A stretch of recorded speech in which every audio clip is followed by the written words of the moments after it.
సరే, యాక్చువల్‌గా పవన్ కళ్యాణ్ గారు అంటే చంద్రబాబు గారు జైలు ఉదంతం జరిగిన తర్వాత పవన్ గారు వెళ్లి యునానిమస్‌గా వాళ్ళకి అక్కడ ఒక సపోర్ట్ ఇవ్వడం అనేది ఈ రాజకీయ చిత్రాన్ని మార్చడానికి మెయిన్ కారణం అని భావించొచ్చా సార్? ఒక షెఫాలజిస్ట్‌గా భావిస్తారా? అంటే దాని ముందు జరగాల్సిన నష్టాలు జరుగున్నాయండి. ఇప్పుడు 1% అని ఇంతకుముందు యాడ్ అయినాయి. రోడ్లు ఆ రోజుతో బాగుపడలాగా, లేకపోతే ఆ రోజు నుంచి రోడ్లు బాగా లేకుండా లేవు కదా. రోడ్ల శాతం రోడ్లు తీసుకుంది, లేదా ఎంప్లాయీస్ శాతం ఆల్రెడీ పవన్ కళ్యాణ్ కలిసినా కలవకపోయినా ఎంప్లాయీస్ అనేవో నెగిటివిటీ ఉన్నారు. ఇలా ఆల్రెడీ రెడీగా ఉంది. ఆ రెడీగా ఉన్నది కూటమిలో ఎవరికి వెళ్ళాలి, బీజేపీకి వెళ్ళాలా, టీడీపీకి వెళ్ళాలా, జనసేనకి వెళ్ళాలని ఆ తర్వాత మారింది. లేదు ముగ్గురు కూటమే కాబట్టి ఒక పార్టీకి వెళ్తున్నాయి. అసలు ఎవరి కేకే గారు ఎప్పటి నుంచి ఈ రంగంలోకి వచ్చారు? ఇలానే మీ పర్సనల్ లైఫ్ కోసం, మీ ప్రొఫెషనల్ లైఫ్ కోసం తెలుసుకోవాలని చాలా మందికి ఒక ఉత్సుకత అనేది అయితే ఉందండి ప్రపంచవ్యాప్తంగా. సో ఎక్కడ సార్ మీది, ఎక్కడ ప్రాంతం, ఏంటి, ఎప్పటి నుంచి ఈ ఫీల్డ్ లోకి వచ్చారు? మా సొంతూరు నెల్లూరు అండి. ఈ సర్వీస్ రాకముందు నేను 8 సంవత్సరాల వరకు సాఫ్ట్వేర్ ఇంజనీర్గా పనిచేశాను. సో దీంట్లో ప్రధానంగా రావడానికి ఒక కారణం ఏంటంటే ఏదైనా పాజిటివ్ పనులు వీళ్ళతో చేపించేదానికి ఆస్కారం ఉంటుంది ఎమ్మెల్యేలతో. ప్లస్ ఓట్ బ్యాంకింగ్ కూడా కన్వర్ట్ అవుద్ది కదా. ప్లస్ ప్రజల పల్స్ నిజంగా ఏం కోరుకుంటున్నారు, నిజంగానే అందరూ డబ్బులకే ఓట్లు వేస్తారా, అట్లాంటి రకరకాల డౌట్స్ ఇన్ని కరెక్ట్గా మనం నిజాయితీగా చెప్తే యూజ్ అవుద్ది. ఒకటి నా స్వార్థం ఏంటంటే వాళ్ళ చేత మంచి పనులు చేయించవచ్చని, ఒకటి ఏంటంటే మంచి పనులు చేస్తే ఓట్ బ్యాంకింగ్ కూడా మారుద్దని. సో సర్వీస్ చేయించుకున్నాం, రిజైన్ చేసి సాఫ్ట్వేర్ నుంచి బయటకు వచ్చి చాలా కష్టాలు అక్కడ మొక్కలు తినే అప్పుడు దగ్గర ఉంటుంది. అది ఇదే పెద్ద తేడా కాదు కానీ. సో ఓవరాల్గా అది చేయడం మొదలుపెట్టింది, అది సక్సెస్ అయింది, నిజాయితీగా ఉన్నారు. ఇప్పుడు ఇంకా మీ పర్సనల్ లైఫ్కి వస్తే మా మిస్సెస్ పేరు ధనలక్ష్మి, మేము హైదరాబాద్లోనే ఉంటాం. నాకు 2 కొడుకులు. పెద్దవాడు 5th క్లాస్ అవుతున్నాడు, చెగువీర వాడి పేరు. రెండోవాడు వచ్చాను, వాడికి 4 years. చెగువీరా అండి? మనం చెగువీర అంటాం, అతను యాక్చువల్ ప్రొనౌన్సియేషన్ చెగువీర అంటాం. మేము మామూలుగా చెగు అని పిలుస్తాం. మీకు అంటే ఆ ఇన్ఫ్లుయెన్స్ ఏమైనా ఉందా అంటే అలాంటిది? అతను పవన్ కళ్యాణ్ గారు ఎక్కువ ఇన్ఫ్లుయెన్స్ అయ్యేవారు? చాలా అంటే లేదు సార్. మామూలు కమ్యూనిస్ట్, మా నాన్నగారు కమ్యూనిస్ట్ లీడర్ డిస్ట్రిక్ట్ వైజ్.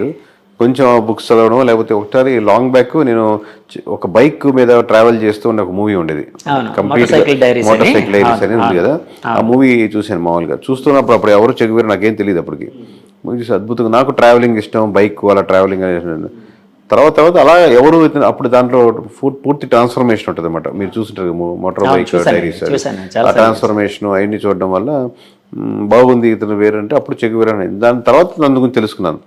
అప్పుడు వాళ్ళ ద్వారా పవన్ కళ్యాణ్ ఇష్టం లేదా ఇష్టం సంబంధం లేదు, నేను ఇండివిజువల్గా తీసుకుంది. బట్ కోఇన్సిడెంట్లీ వాళ్ళు అదే కనెక్ట్ అయ్యారు, నేను అట్లా అంతే. అది యూనిక్నెస్. 50% ఏంటంటే కనెక్ట్ అని కూడా కాదు. ఇప్పుడు అనిల్, సునీల్, రవి, కిరణ్ అట్లా ఇన్ని రొటీన్ పేర్లు కదా. నేను స్కూల్స్ లో ఈ పేరు ఇంకోటి ఉండకూడదు అన్న 50% రీజన్.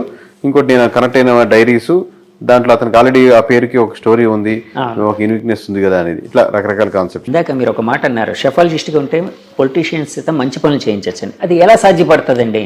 అంటే మనం సర్వే అండ్ స్ట్రాటజీస్ కదా సార్. ఎమ్మెల్యే కలుస్తాం, వాళ్ళు సర్వే రిపోర్ట్ ఇస్తాం కదా. లాస్ట్లో మీరు ఇక్కడ నెగిటివిటీ ఉన్నది చెప్తున్నప్పుడు మీరు ఈ పనులు చేయండి సార్, అక్కడ యూజ్ అవుతుంది చెప్తాం కదా. ఆయనకి అడ్వైజ్ చేస్తాం, స్ట్రాటజీ కూడా చెప్తాం కదా ఎక్కడెక్కడ నెగిటివిటీస్ ఉన్నాయో. అప్పుడు ఆ థింగ్స్ చెప్పేటప్పుడు కొంచెం అక్కడ ఏదో ఎలక్షన్స్ లో పెట్టుకునే డబ్బులు, లాస్ట్ మినిట్ లో పెట్టే డబ్బులు పెద్ద ఓటింగ్ % డిఫరెన్స్ ఉండదు.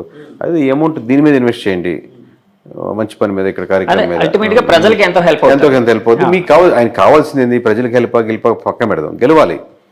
పోటీ చేసినప్పుడు గెలవాలి, ఫస్ట్ రీజన్ అదే. ఆ రీజన్ సక్సెస్ఫుల్ అవుతుంది కదా. అదే వేరే దగ్గర పెట్టే బదులు, రేపు పొద్దున్న లాస్ట్లో 20 కోట్లు 40 కోట్లు పెట్టే బదులు ఇక్కడ 2 కోట్లు పెట్టి ఈ గ్రామంలో ఈ సమస్యను తీర్చగలిగితే ఇది స్టాండ్గా ఉండిపోతారు. దాన్ని అడ్వర్టైజ్ చేసుకుని ఇంకో ₹1 పెట్టి అదే సమస్య. అలా మంచి పనులు అంటే అలా యూస్ఫుల్ పనులు అనమాట, లాంగ్ రన్గా ఉండేటట్టు. ఇది డబ్బులు ఇస్తే టెంపరీ, తలా 2,000 ఇచ్చినా తీసుకుంటే, తలా 3,000 ఇచ్చినా తీసుకుంటారు. కానీ టెంపరీ కదా, 2 రోజులు ఖర్చు అయిపోద్ది. కానీ అటుగా ఒక ఆర్గనైజేషన్గా ఏదైనా స్ట్రక్చర్గా మీరు ప్లాన్ చేశారనుకోండి, ఆ 2-3 గ్రామాలకి స్టాండర్డ్గా ఉంటుంది ఎప్పటికీ. సార్, ఇందాక మీరు ఒక మాట అన్నారు, కూటమి కలవడానికి ముందే జరగాల్సిన నష్టం జరిగిపోయింది వైసీపీ పార్టీకి. అంటే జరగాల్సిన నష్టం అంటే వాళ్ళు చాలాసార్లు చెప్పుకుని వచ్చారు, మేము లక్షల కోట్ల డబ్బులు జనానికి పంచుతూ ఉన్నాం, ఎలాంటి మధ్యవర్తి లేకుండా జనం అకౌంట్స్కి వెళ్ళేటట్టు, వాళ్ళకే లబ్ధిదారులకి డైరెక్ట్ గా చేరేటట్టు చేస్తున్నాం. సో అదంతా మాకు చాలా హెల్ప్ చేస్తుందని. సో నష్టం అన్నారు కదా సార్, ఆ నష్టం ఏంటి సార్? అంటే 3 రాజధానులు ఇలాంటివి ఏమైనా నష్టపరిచాయా వాళ్ళని? అంటే హెల్ప్ చేసిన ఆ మాట, వెల్ఫేర్ స్కీమ్స్ ఖచ్చితంగా పాజిటివ్ ఉంటుంది సార్, దాంట్లో డౌట్ లేదు. కాబట్టి ఎంత పాజిటివ్, ఒక 5% యాడ్ అవుద్ది అనుకోండి, అది ఒక్కటే సరిపోదు కదా గెలుపుకి. మీరు ఆల్రెడీ 25% ఎంత ఓట్ బ్యాంకింగ్ ఉంది అనుకోండి, ఇంకో 5% 30కి వస్తారు. కానీ మీరు 30 సరిపోదుగా ఇంకో 20% యాడ్ అవ్వాలి. లేదా మీకు లాస్ట్ టైం పడేటువంటి 50%లో ఇంకో 10-15 మంది వెళ్లకుండా ఆగాలి. అప్పుడు కానీ మీరు 30కి రారు. ఇప్పుడు మీరు వెళ్లకుండా ఆగాలంటే రోడ్లు బాగుండాలి. రాజధాని ఇష్యూలో నిజంగా రాజధాని కాకుండా రాజధాని పక్కన పెట్టు ఇది బాగుంది చూడు అని ఆల్టర్నేటివ్ ఉండాలి. రాజధాని కాన్సెప్టే కాదు, దాన్ని మించిన ఎమోషన్. మీరు ఒక దాంతో సఫర్ అవుతున్నారు, నాకు ప్రమోషన్ కావాలంటే ఖచ్చితంగా ప్రమోషన్ ఇవ్వాలండి, శాలరీ పెంచుతాను, ఓకే అంటే ప్రమోషన్ పక్కన పెట్టి మీకు శాలరీ సాటిస్ఫై అయ్యారు. సో ఆ ఎమోషన్ ని కనెక్ట్ చేయడం ఏదో ఒక ఎమోషన్ ప్రజలతో అంటే miss అయిందండి? అంతే 100%. లేకపోతే ఇన్ని రకాలుగా డ్యామేజ్ అవ్వదు ఇన్ని లేయర్లు. సో ఏ ఎమోషన్ ఎక్కడ మిస్ అవుతున్న దానికి ఆల్టర్నేటివ్ గా మీరు ఇంకో ఎమోషన్ యాడ్ చేయగలగాలి.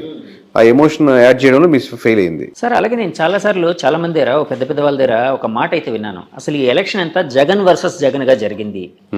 అంటే వాళ్ళు అన్నది ఏంటంటే జగన్ రావాలి జగన్ పోవాలి, ఈ రెండింటి మీదే బేస్ అయ్యి ఈ ఎలక్షన్ నడిచింది అని.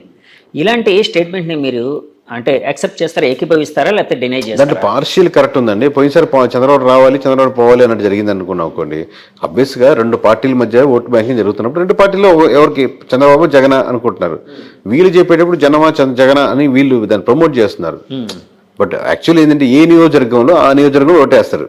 ఇప్పుడు మొత్తం రాష్ట్ర వ్యాప్తంగా నా ఓటు రిప్రజెంట్ చేస్తున్నాను అని కాదు కదా. నా నియోజకవర్గంలో ఈ ఎమ్మెల్యేకి వేద్దామా, ఎమ్మెల్యేతో పాటు చంద్రబాబుని కూడా చూసేద్దామా, ఎమ్మెల్యే చెడ్డోడు కానీ తెలుస్తుంది కానీ చంద్రబాబు మీద నాకు అభిమానం ఉంది వేద్దాంలే, అది వీడు చాలా మంచివాడు ఎమ్మెల్యే కాకపోతే జగన్ మీద నాకు వ్యతిరేకత ఉంది వీళ్ళేంలే. సో ఈ ఫ్యాక్టరీ ఒకటి ఆలోచిస్తాడు. వీడు ఓవరాల్గా జనం అని అనుకోడు, నేను తన ఓటు తమ అంటే వాళ్ళ ఇంట్లో వాళ్ళు ఓటు ఇన్ఫ్లుయెన్స్ చేయగలుగుతాడు. కన్సాలిడేట్గా మనం చెప్తున్నప్పుడు మనం యాజ్ ఏ సర్వే దాంట్ నుంచి వచ్చాం కాబట్టి కన్సాలిడేట్గా ఆ ఓట్ బ్యాంకింగ్ ఎలా వెళ్తుంది అనుకుంటాం. దాంట్లో నెగిటివిటీస్ ఏంది పాజిటివిటీస్ ఏంది ఏ ప్రాంతానికి ఆ ప్రాంతానికి బట్టి తగ్గట్టే. సార్ రాష్ట్ర వ్యాప్తంగా వైసీపీ పతనానికి ముఖ్యమైన కారణాలు ఏమైనా ఒక 2-3 చెప్పాల్సి వస్తే ఏది మెయిన్ కారణంగా చెప్తారు? పతనం అనేది కరెక్ట్ కాదు సార్. పతనం అనేది పొలిటికల్ పతనం ఏంటంటే వాళ్ళు 30% ఓట్ బ్యాంకింగ్ ఉంది, వాళ్ళ ఓట్ బ్యాంకింగ్ వాళ్ళకి స్టిల్ ఉంది. మీరు 100 మందిలో 30 మంది అటు నిలబడ్డారు, 70 మంది నిలబడ్డారు. ఇటు మనకి ఇట అల్గారిథమ్స్ లో మనకు ఉన్నటువంటి rules and regulations government of ఇండియాలో ఉన్నట్టు కాబట్టి మెజారిటీ ఓట్ బ్యాంకింగ్ బట్టి సీట్లు రావు కాబట్టి ఓన్లీ నియోజకవర్గాల బారు కాబట్టి మీకు తక్కువ కనపడుతుంది.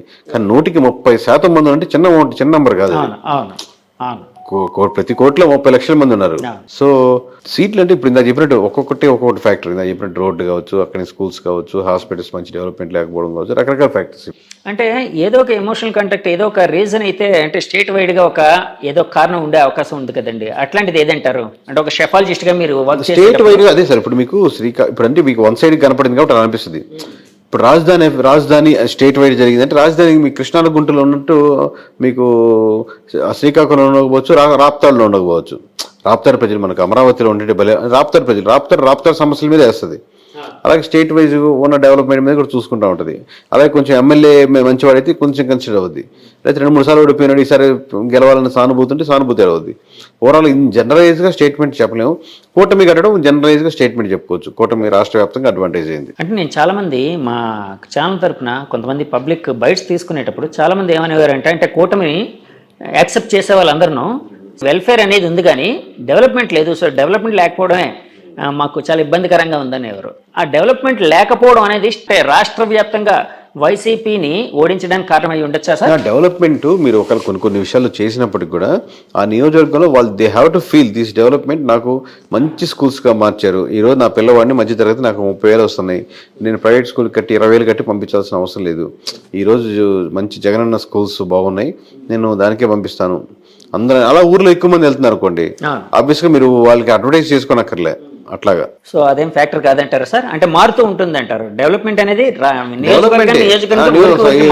సమస్య ఊరి మీద ఉంటుంది. ఓకే సార్, ఇప్పుడు మీరు 2019లో సర్వే మీ ఫస్ట్ సర్వే అది చేసిన వెంటనే చాలా ఇది వచ్చింది. అప్పట్లో మీకు ఏమైనా ఫోన్ కాల్స్ ఏమైనా వచ్చాయి సార్? వచ్చేసరి ప్రస్తుతం ఎప్పుడు వస్తుంటే ఇప్పుడు ఈ మధ్య 4 రోజులు నుంచి రావట్లేదు కానీ మామూలు బెదిరింపు కాల్స్ లేకపోతే ఇలా చేయండి ఇలా చేస్తారు ఎలా చెప్తారు అన్నారు.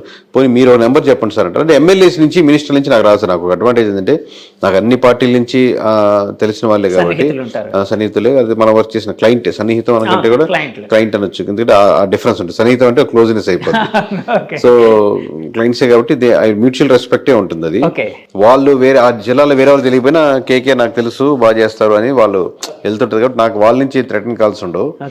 కింద ఉండేటువంటి ఎవరైనా విలేజ్లో ఉండే చిన్న వాళ్ళు పార్టీ మీద అభిమానంగా ఉండేవాళ్ళు ఒకసారిగా జీర్ణించుకోలేరు కదా. 151 అయినా జీర్ణించుకోలేరు, ఇప్పుడు 161 వస్తాయని చెప్పినా జీర్ణించుకోలేరు. వాళ్ళ కోపం అనమాట, మన పార్టీ ఎలా పోద్ది అని ఫ్రస్ట్రేషన్ అలా ఉంటుంది. అంటే చాలాసార్లు నేను విన్నది ఏంటంటే పెయిడ్ సర్వేలు ఎక్కువైపోయి ఇలానే మీరు 160+ అని చెప్పారు కదండి, అప్పుడు మిమ్మల్ని కూడా ఒక పెయిడ్ సర్వేగా ఘాటును కట్టిన సందర్భాలు ఉన్నాయా సార్? మొన్న ఉంటాయి. ఆ ట్రోల్స్ పంపించేవాళ్ళు అప్పుడు ఎలా చెప్తారు, లేకపోతే వీళ్ళకి అమ్ముడు పోయారు లేదా వాళ్ళకి అమ్ముడు పోయారు ట్రోల్స్ అని. కాసేపు ట్రోల్స్ చూసి ఎంజాయ్ చేసుకోవడం అంతే. తర్వాత రిజల్ట్ వచ్చాక ఇంకేం ఉండదు, చూసుకునేది ఉండదు. ఇప్పుడు ట్రోల్ లేదు కదా, ఓన్లీ పాజిటివ్ ట్రోల్స్. తర్వాత రావు కదా మళ్ళీ ఆపర్చునిటీస్. ఆ ట్రోల్స్ చూసి ఎంజాయ్ చేసుకోండి, బాగా చేశారు ఆ ట్రోలింగ్ అని. సార్ ఇప్పుడు ఇంత యాక్యురేట్గా మీరు నెంబర్ చెప్పినప్పుడు చాలా మంది పెద్దవాళ్ళు కూడా ఎవరైనా చాలా మంది మీకోసం సెట్ చేస్తున్న ఇది కూడా తెలుసు. ఎందుకంటే నేను నిన్న మురళీమోహన్ గారిని కలిసినప్పుడు కూడా ఆయన అన్నారు, ఆ కేకే గారు అనే ఆయన ఎవరో చాలా బాగా చేశారండి, ఆయన కలవాలి అని కూడా అన్నారు. సో అలాగా పొలిటికల్ పార్టీలు అయితే ఇంకా ఎక్కువ ఇంట్రెస్ట్ పే చేస్తుంటాయి ఎవరైనా ఇంత యాక్యురేట్గా చెప్పారని. అలాగా టీడీపీ పార్టీ అధినేత నుంచి కానీ ఇంకా వేరే పార్టీల అధినేతల నుంచి కానీ మీకు ఫోన్ కాల్స్ వచ్చాయండి? అంటే ఎలక్షన్స్ రిజల్ట్ అప్పటి నుంచి ఎవరెవరు వచ్చారు, చంద్రబాబు దగ్గరికి వెళ్తాం లేకపోతే పవన్ కళ్యాణ్ దగ్గరికి వెళ్తాం అని చెప్పి నేను తీసుకెళ్తాను, నాకు బాగా క్లోజ్ లేదు అన్నట్టు. కేకే అనేది ఒక కార్డు లాగా అయిపోయింది కదా సార్. ఇప్పుడు కేకే అనే కార్డు తీసుకెళ్లి ఇక్కడ చూసి కేకే అని వస్తాను సార్, నేను తీసుకెళ్తాను సార్, అది సార్ అంటారు. నాకేమో చంద్రబాబు నాయుడు కార్డు పవన్ కళ్యాణ్ కార్డు చూపిస్తారు. ఇప్పుడు నాకు ఆ కార్డు ఎందుకు అవసరం లేదు, ఇప్పుడు నేను విజిటింగ్ కార్డు అవసరం లేదు, నేనే విజిటింగ్ కార్డు అయ్యాను కాబట్టి. సో నేను అట్టని చెప్పి బలుపుతోనే వెళ్ళాను కాదు. ఇప్పుడు ప్రమాణ స్వీకారానికి వాళ్ళ ఇండివిజువల్ సెక్షన్. మనం ఏంటంటే మన పని మనం చేసేసాం. దీపంగా ఎట్లా ఉంటే నిజంగా వాళ్ళకి అవసరం ఉండి ఫోన్ చేశారు అనుకోండి. ఇప్పుడు వైఎస్ఆర్సీపీ నుంచి ఎవరో ఫోన్ చేశారు, ఇక్కడ కలుద్దాం సార్, మాకు ఒకసారి చెప్పండి విశ్లేషణ ఎలా ఉంది, ఎందుకు జరిగింది ఓట్ బ్యాంక్. నేను దానికే నో అని చెప్పను. వాళ్ళకి కావాలనుకున్నప్పుడు వాళ్ళే అప్రోచ్ అవుతారు కదా, మనం వెళ్ళి కాల్ చేసి కలవాల్సిన అవసరం ఏముందని. మన వర్క్ కాదు కదా వాళ్ళు కలిసి కంగ్రాచులేట్ సార్ మీరు గెలవడానికి నాకు ఎంతో ఆనందాన్ని వస్తుంది అని అటాచ్డ్ అయిపోదాం అనేది ఉండదు. కంగ్రాచులేషన్ కాల్స్ అయితే వస్తూ ఉంటాయి కదండి పెద్దవాళ్ళ దగ్గర నుంచి. అవి 100 కాల్స్ సార్, అవి 1000 కాల్స్, 100,000 కాల్స్. నేను చెప్పిన సోకాల్ నా పేర్ల నుంచి ఏమైనా వచ్చాయండి అంటే వాళ్ళ తరపు నుంచి ఎవరో పక్కన నుండి ఫోన్ చేస్తుంటారు కదా, చాలా హ్యాపీగా ఫీల్ అయ్యారు సార్, సార్ చెప్పమన్నారు ఎట్లా చెప్తారు.